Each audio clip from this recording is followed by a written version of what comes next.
YouTube.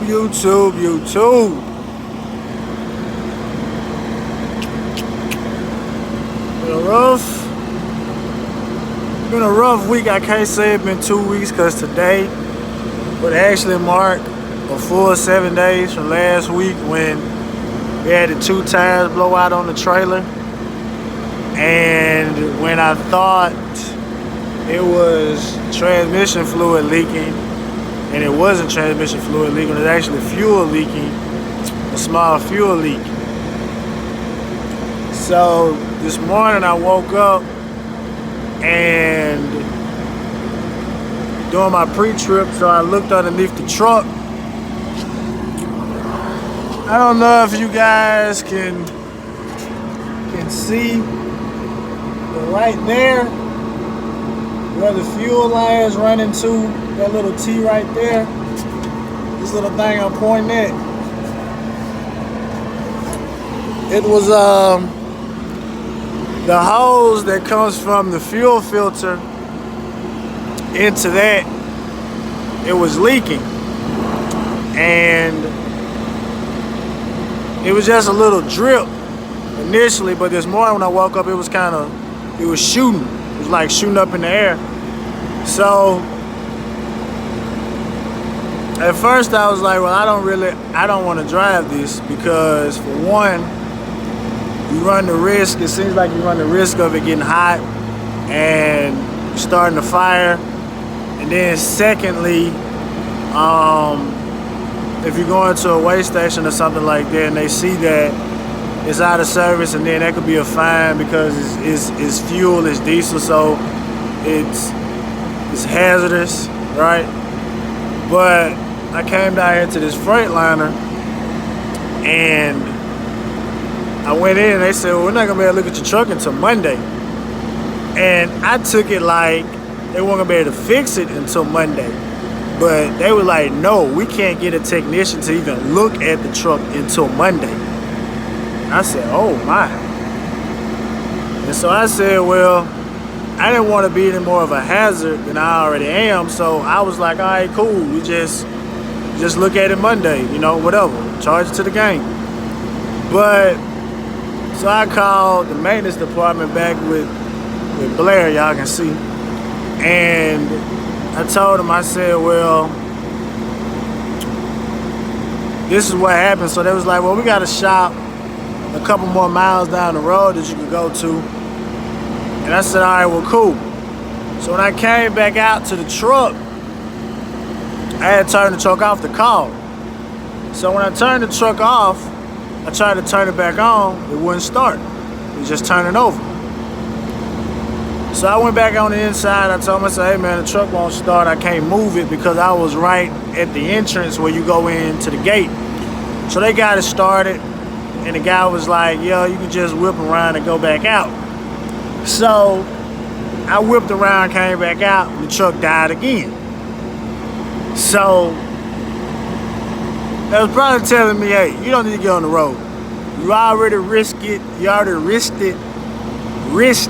enough coming these 50 miles to get here. So don't try your luck. So I went back in, the guy said, well, you got a thing on your starter that if it gets too hot, it's not gonna let you try to start the truck because it's not gonna allow itself to burn up. So he said, just let it cool off a little while and try to start again. So I've been doing that probably for like the last half hour, 45 minutes or whatever like that, it wouldn't start. So I finally went back in there, I said, hey man, I can't get it to start. So he said, all right man, we'll help you get it started. Cause I said, all I need to do is bag it up, drop the trailer, and park it wherever y'all need me to park it at. And I'm gonna get a rental car and I'm gonna go to the house. Get a rental car, I'm gonna go to the house. And I'm assuming they'll get somebody to come pick this load up or whatever like that. I don't know.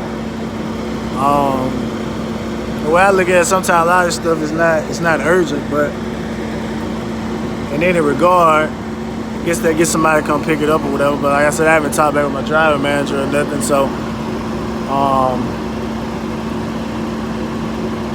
we'll see. But it's been an interesting week. I was telling my mom, I said, if my buddies that hadn't already jumped off and done this before me, had they not been telling me about breakdowns that they were having, if they made it seem like everything was sweet as candy, and I got out here and had, you know, a week like this, or the situation with the clutch or whatever like that, then I'd probably be feeling a certain type of way right now. We probably wouldn't be friends anymore. But you know, they kept it straight up with me. You know, it's an object, and the way I look at it, a lot of these hoses and things, because like I said, when I first got the truck, I had to replace a hubcap on it because it was leaking, and the airbags on the sleeper, they had dry rotted, so it was seeping out of there.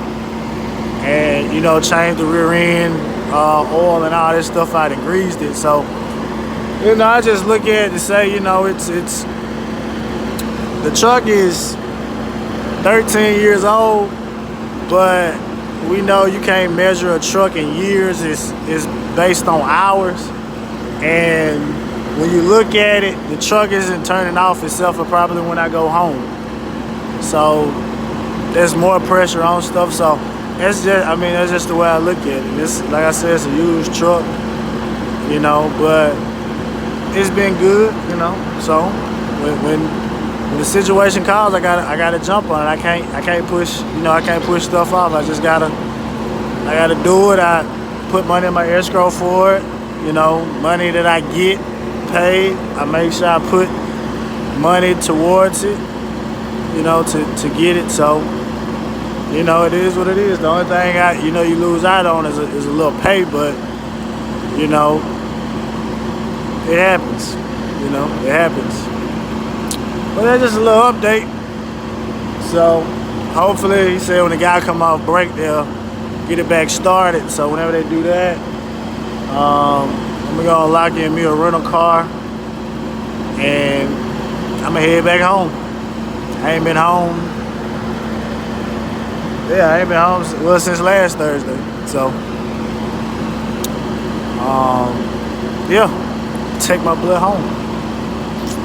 But I get back with y'all.